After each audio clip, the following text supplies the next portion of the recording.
नमस्कार, मैं राहुल कुमार। आप देख रहे हैं एक न्यूज 24। मैं इस वक्त मौजूद हूँ भाकपा कार्यालय में, जहाँ दीपांकर भट्टाचार्य ने साफ साफ कहा है कि 9 जुलाई को बिहार बंद चक्का जाम होगा, पूरे बिहार में चक्का जाम होगा। और इसके साथ महागठबंधन की सारे टीम भी मौजूद रहेंगे इस बिहार बंद चक्का जाम में। और क्या कुछ कहते नजर आ रहे हैं, पहले वीडियो को सुने। ये जो प्रिडिक्शन का जो फैसला है इसको वापस लिया जाए। पहले से जो है मतदाता सूची उसी के आधार पर चुनाव होगा, लेकिन इस पर इलेक्शन कमीशन पूरी तरह से अड़ियल है। किसी तरह का कोई विचार अपने संशोधन करने सोचने विचारने के लिए तैयार नहीं है और इसके खिलाफ आंदोलन भी चल रहा है। और आगामी 9 तारीख ऑल इंडिया ट्रेड यूनियंस है, उनकी एक अखिल भारतीय हड़ताल है, तो हम लोगों ने उसका समर्थन भी किया है इंडिया गठबंधन के सब दलों ने। और उसी दिन हम लोग इस विषय को भी उठाएंगे, क्योंकि यह सवाल मजदूरों का, गरीबों का ही सवाल है, वोट के अधिकार का सवाल। और उसे पूरी बिहार से चक्का जाम रहेगा। लोग सुप्रीम कोर्ट भी गए हैं। यहाँ के कार्यक्रम में विभिन्न दलों के बड़े नेता हैं, राहुल गांधी जी भी भाग लेने वाले हैं। और 1 मार्च इनकम टैक्स जो इलेक्शन कमीशन का जो बिहार का जो कार्यालय है सीईओ का, वहाँ तक मार्च की भी योजना है। ये सब तमाम चीज़ें चल रही हैं। तो इसी बीच हमारी पार्टी के महासचिव आज यहाँ पहुँचे हैं। हम चाहेंगे कि इस पूरे मामले पर वो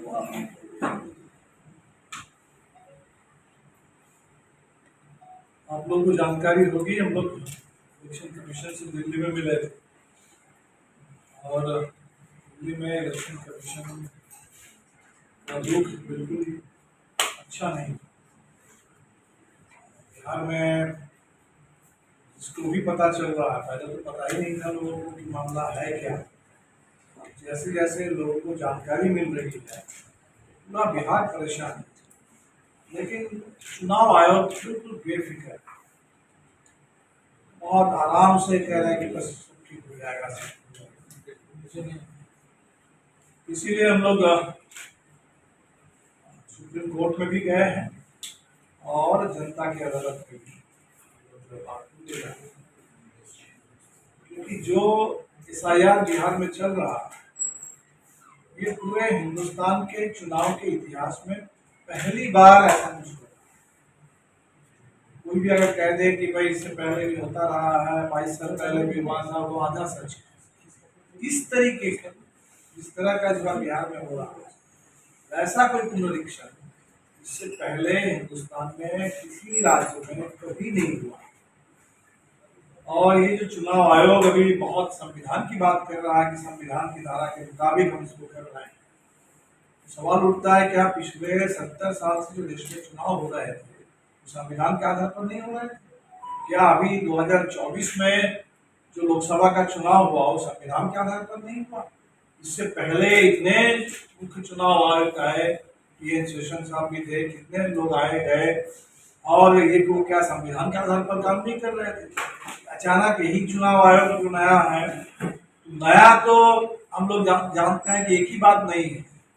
एक ही बात नहीं है कि पहली बार चुनाव आयोग की नियुक्ति, जो नया कानून बना है, भारतीय जनता पार्टी ने अपने हिसाब से जो कानून बना दिया कि चुनाव आयोग का चयन, उस चयन में कहीं कोई निष्पक्षता अब नहीं रहेगी।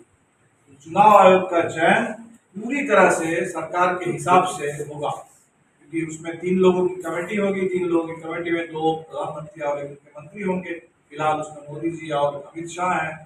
जाहिर सी बात है कि अगर चुनाव आयोग के बारे में कोई अगर कह दे कि कोई नया चुनाव आयोग है, नया बस इसी मामले में है कि पहली बार हिंदुस्तान में ऐसा चुनाव आयोग कानून के तहत चुना गया है जो बिल्कुल सरकार के हिसाब से चुना गया चुनाव आयोग है।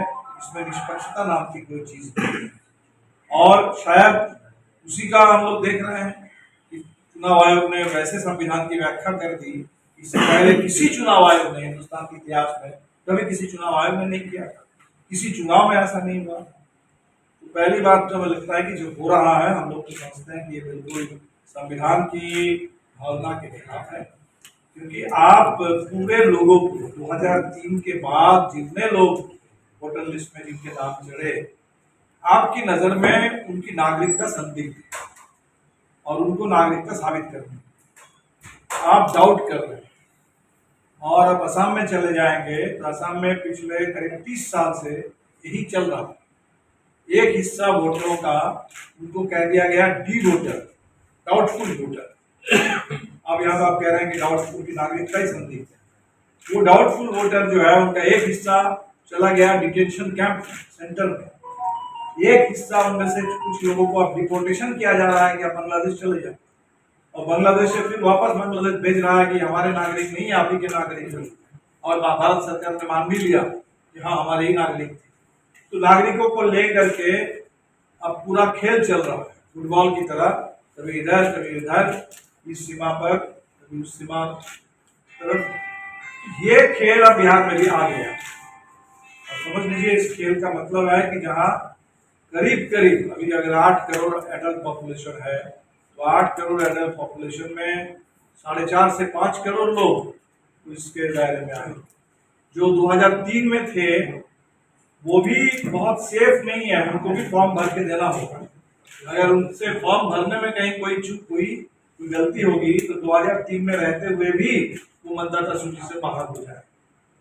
तो हम लोगों ने जब चुनाव आयोग से पूछा था कि मामला है क्या, जैसा कि आपने वीडियो में सुना, क्या कुछ कहते नजर आ रहे थे दिवाकर भट्टाचार्य ने साफ साफ कहा बिहार में 9 जुलाई को चक्का जाम होगा और पूरे समर्थन के साथ विरोध होगा। और इसी तरह तमाम खबरों के लिए हमारे साथ बने रहे, देखते रहे एक न्यूज़ 24। धन्यवाद।